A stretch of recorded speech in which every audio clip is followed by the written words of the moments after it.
Hello, today is Saturday in the fifth week of Lent. We're almost ready to enter into Holy Week.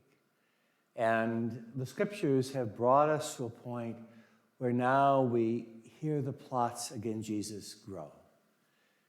Now, Caiaphas is meeting with some of the leaders of the people. He's the chief priest. He's the chief leader of the people. And they're getting nervous because the resurrection of Lazarus has taken place, and that really has energized the people to look differently at Jesus. And they get nervous because they're afraid that maybe Jesus will win over too many people. And Caiaphas stands up in the midst of this group, this small group of leaders, and says, "You don't get it, guys. We can't let this continue. We have to do something to stop this guy." And the line is that it's expedient, it's good that one should die for the sake of the people. I've always loved that line in John's gospel. The irony of that in the end, what Caiaphas said was true, even though he didn't understand it. That in the end, Jesus would die for all the people, not just for some, not just for many, but he gave his life for all. Will all necessarily accept that life? I don't know.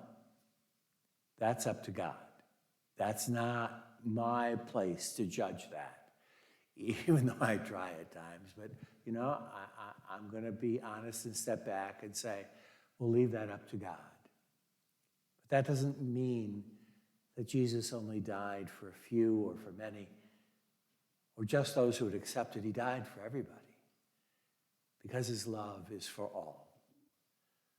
It's interesting that on the cross, one of the few words that Jesus spoke that we have is he said, "Father, forgive them, for they do not know what they are doing."